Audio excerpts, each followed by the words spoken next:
Students, ये video coordination number की है। कोऑर्डिनेशन नंबर का जो होता है वो सेंट्रल एटम का होता है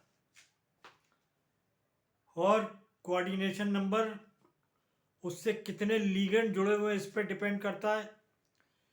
लेकिन कंडीशन ये भी है कि एक लिगेंड को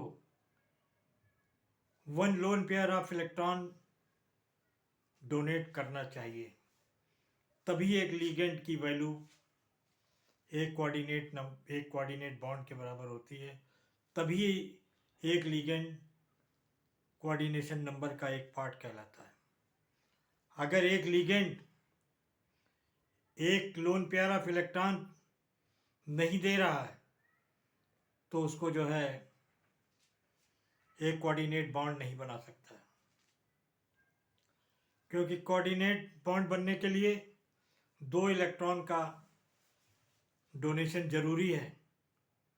और वैसे तो ज़्यादातर लिगेंड जो होते हैं वो one pair lone of electron ही देते हैं, लेकिन कंडीशन ये अगर ऐसा नहीं है तो कोऑर्डिनेशन नंबर वो नहीं कहलाएगा। आइए देखते हैं।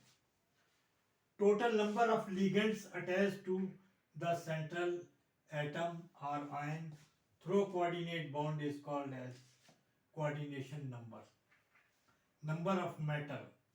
लेकिन कंडीशन ये है कि एक लिगेंड को एक लोन पेयर ऑफ इलेक्ट्रॉन देना चाहिए। अब हमने इसके 3 एग्जाम्पल लिए आपको समझाने के लिए, और उम्मीद है कि आपको समझ में आ जाएगा कि कोऑर्डिनेशन नंबर क्या है, चार्ज क्या है, चार्ज कैटायन है कि एनायन है। ये देखिए, इस पर पॉजिटिव चार्ज है, ये कैटायन है। कोबाल्ट का ऑक्सीडेशन स्टेट जो होती है +2 या +3 होती है। ब्रोमीन का ऑक्सीडेशन नंबर जो होता है वो -1 होता है।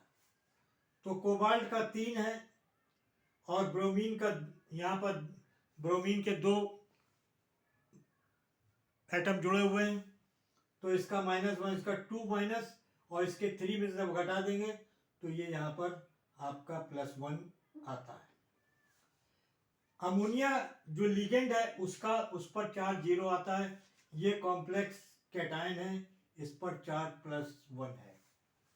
मुझे उम्मीद है कि आपको यहाँ तक बात समझ में आ गई होगी। यहाँ पर NH3 के 4 और ब्रोमीन के 2 ligand CO central metal atom से जुड़े हैं, 4 और 2, इसलिए इसका कोऑर्डिनेशन नंबर 6 है। क्या है? इसका कोऑर्डिनेशन नंबर 6 है। एक कॉमन और बात बता दें, coordination number of most of the common metal 4 या 6 ही होता है। मोस्ट कॉमन 4 या 6 होता है। अब दूसरा है Cu NH3 के 4 लगे यहाँ पर। ये देखिए, Cu का ऑक्सीडेशन स्टेट +2 है, NH3 पर कोई चार्ज नहीं होता, ये न्यूट्रल है। ये कॉम्प्लेक्स कैटायन है, ये कॉम्प्लेक्स कैटायन है जिस पर +2 चार्ज होता है। यहाँ पर NH3 के 4 लिगेंड Cu से जुड़े हुए हैं। ये 4 लिगेंड आपके जुड़े हुए हैं Cu से, तो Cu का कोऑर्डिनेशन नंबर 4 है। यहाँ है ये फेरोसाइनाइड का एनायन है, यहाँ Fe का ऑक्सीडेशन स्टेट +2 है, ऑक्सीडेशन स्टेट +2 है, और Cn का ऑक्सीडेशन स्टेट -1 है। 6 लगे हैं और इसके 2, इसके ऑक्सीडेशन स्टेट +2 है, तो 6 में से 2 घटा देंगे तो -4, इस पर चार्ज 0 है, सॉरी इस पर चार्ज -4 है।